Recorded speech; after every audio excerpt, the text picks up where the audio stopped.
आज हम लोग रुधिर के भाग पढ़ेंगे। आज हम लोग क्या पढ़ेंगे? रुधिर के भाग। रुधिर के दो भाग होते हैं। रुधिर मतलब जानते हैं ना, रक्त, खून। खून का रंग कैसा होता है? लाल। उसका लाल रंग हीमोग्लोबिन के कारण होता है। रुधिर के दो भाग होते हैं, रुधिर कणिकाएं और रुधिर प्लाज्मा। ठीक ना? क्या क्या है बोलिए आप लोग? रुधिर कणिकाएं और रुधिर प्लाज्मा। ठीक है। रुधिर कणिकाएं रुधिर का 45% भाग बनाती हैं और रुधिर प्लाज्मा 55% भाग बनाती है। ठीक है। और ये रुधिर कणिकाएं जो है वो 3 प्रकार की होती हैं। कितने प्रकार की होती है? 3।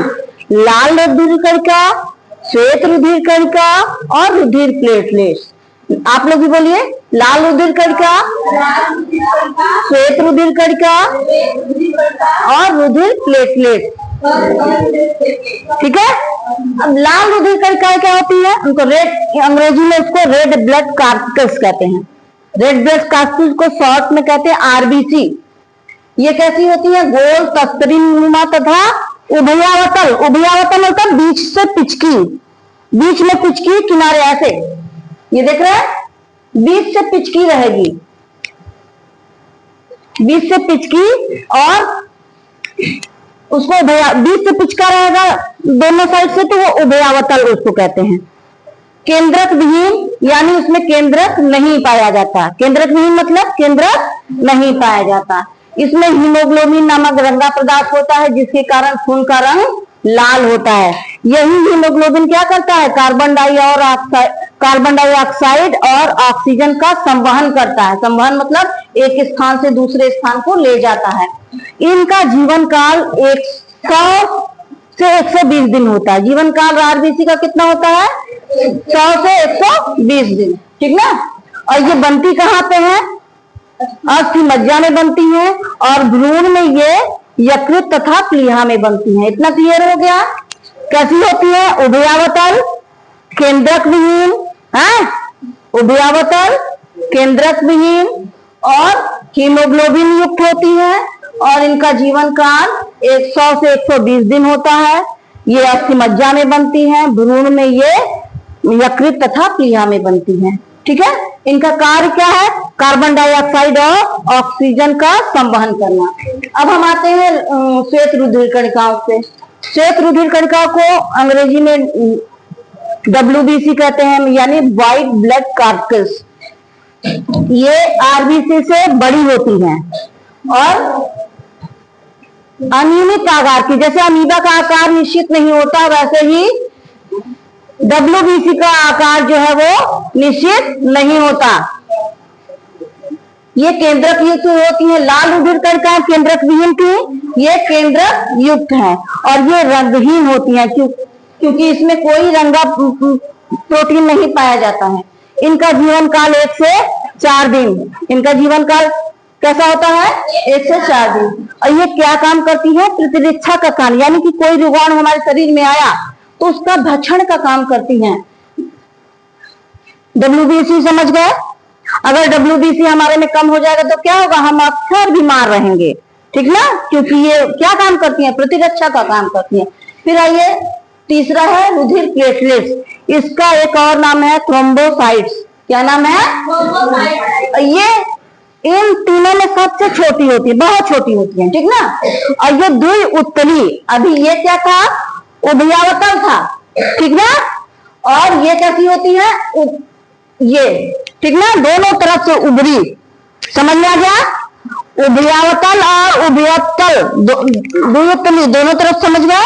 दोनों ओर से उत्तल यानी दोनों ओर से उभरा हुआ, और उभयातल मतलब दोनों ओर से पिचका हुआ। ये भी केंद्रक विहीन होती है। देखें, WBC भी केंद्रक विहीन और रुधिर प्लेटलेट्स भी केंद्रक विहीन होती है। ये उभयावतल होती है और ये द्विउत्तली होती है, और WBC क्या होती है? अनियमित आकार की होती है। ठीक ना? यानी उसका आकार बदलता रहता है। रक्त में इनकी संख्या 2 से 5 लाख तक होती है। किसकी? रुधिर प्लेटलेट्स की। जीवन काल 8 से 10 दिन। WBC का 100 से 120 दिन, अरे सॉरी, आरबीसी का 100 से 120 दिन, डब्ल्यूबीसी का 1 से 4 दिन और रुधिर प्लेटलेट्स का 8 से 10 दिन। यानी सबसे ज्यादा दिन कौन जीती है? आरबीसी, लाल रक्त कणिका, ठीक ना। सबसे ज्यादा कौन जीती है? लाल रक्त कणिका। और सबसे कम डब्ल्यूबीसी यानी श्वेत रक्त कणिकाएं, ठीक है। और रुधिर प्लेटलेट्स का क्या काम है? रुधिर का थक्का जमना। अगर रुधिर प्लेटलेट्स नहीं रहे, कम रहेगा तो क्या होगा? आपको चोट लगेगी कि आपका हाथ कटेगा तो क्या होगा? खून का थक्का नहीं जमेगा, आपका खून बहता जाएगा और अंततः व्यक्ति की मृत्यु हो जाएगी, ठीक ना। इसलिए सबकी जरूरत है। परिवहन के लिए इसकी जरूरत है, प्रतिरक्षा के लिए इसकी जरूरत है और खून का थक्का जमने के लिए इसकी जरूरत है, ठीक ना। क्लियर हो गया। अब उसके बाद दूसरा भाग क्या है? रुधिर प्लाज्मा। ये हमारे रक्त का कितना प्रतिशत भाग बनाता है? 55%। रुधिर कणिकाएं 45% और रुधिर प्लाज्मा 55%। जब थक्का जम जाता है तो उसके बाद आप देखते हैं ना, एकदम पीला सा पतला सा पानी जैसा बहता है, वही प्लाज्मा होता है। कणिकाएं जब अलग हो जाती हैं रक्त में से तो वो बाकी बचा भाग क्या कहलाता है? प्लाज्मा। प्लाज्मा हल्का पीला, साफ, चिपचिपा और पारदर्शी तरल पदार्थ होता है। और ये कैसा होता है? क्षारी होता है। कभी कोई पूछ दे ये अम्लीय है कि क्षारी, तो प्लाज्मा कैसा होता है?